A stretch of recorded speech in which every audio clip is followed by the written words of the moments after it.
Before I carry the scripture, I would like also to encourage you that when they come for the holidays, please take time with your child. Take time with your child. If you will take 1 hour with your daughter, please take 2 with your son.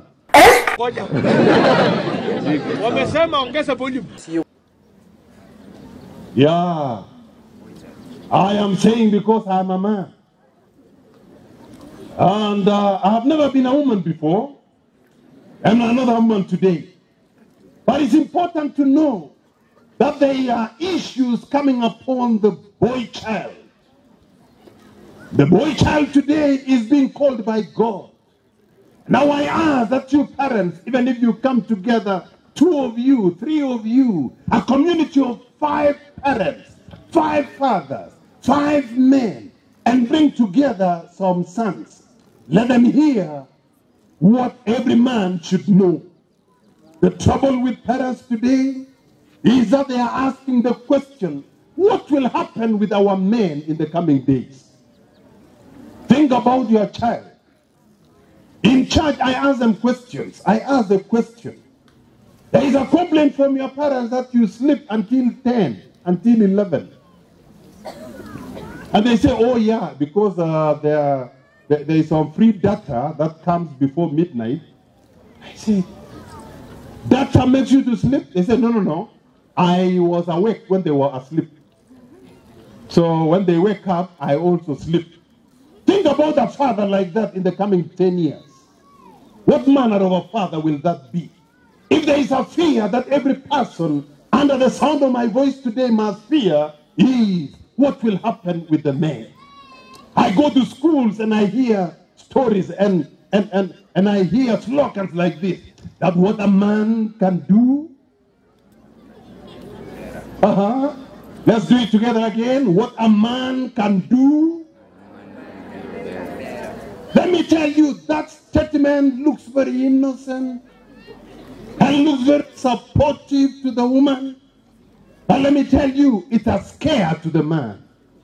It's a scare to the man. Things that we used to do as men, in our church we normally celebrate when students graduate. We ask them to come home with their graduation gowns. We don't do so much, we just thank God. And we share together as a church when they come to graduate. This year,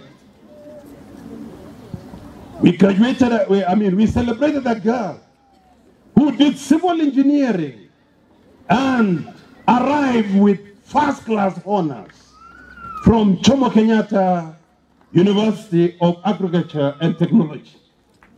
We also celebrated another girl who arrived also with a first-class degree in communication, engineering, something, and community. The name was very long. But anyway, she did that. Those were girls. All right? We also celebrated a young man who did Bachelor of Arts in something. The name was also long, but it was still arts. What I'm saying is, these stories will scare a man.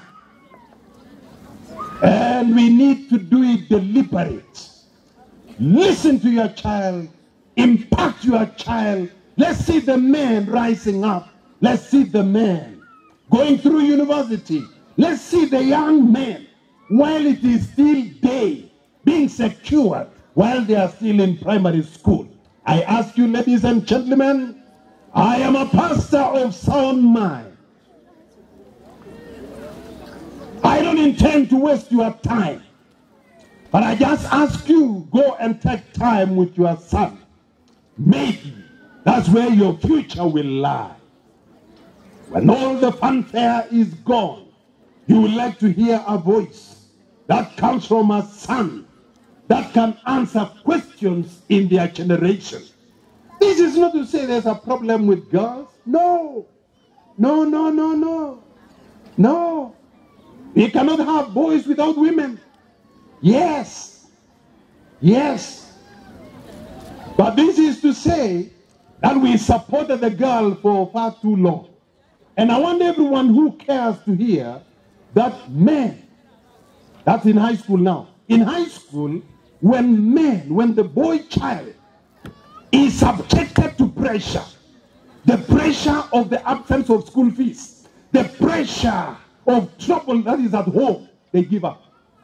But when a girl is subjected to the pressure of lack, of no school fees coming forth and regularly, they work hard. They want to break the circle. We need to understand the man so that we are able to know how to support the man. Be intentional. Do it anyway. Even if you don't know so much, do it anyway. Do it again and again. A pastor in Eldoret recently was saying there was a man that was celebrated by the church. He was given a surprise celebration. So he arrived in church late.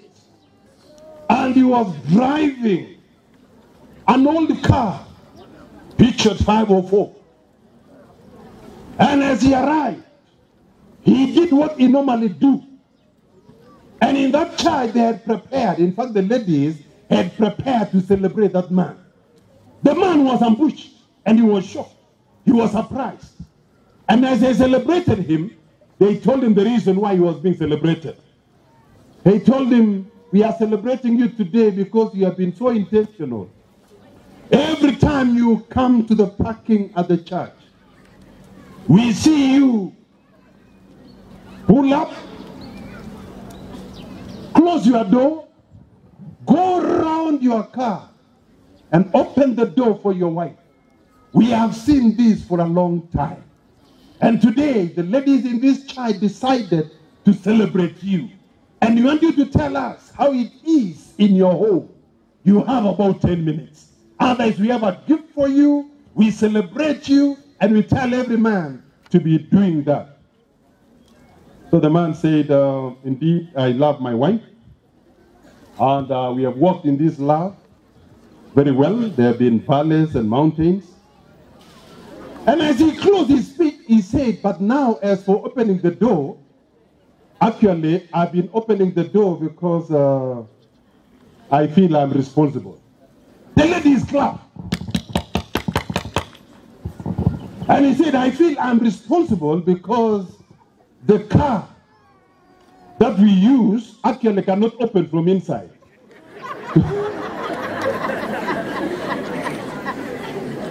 And I am in charge of repairs and maintenance in our home. Anyway, what I'm saying is, do it anyway. Do it the best way you know. And keep doing it. The Lord is watching you.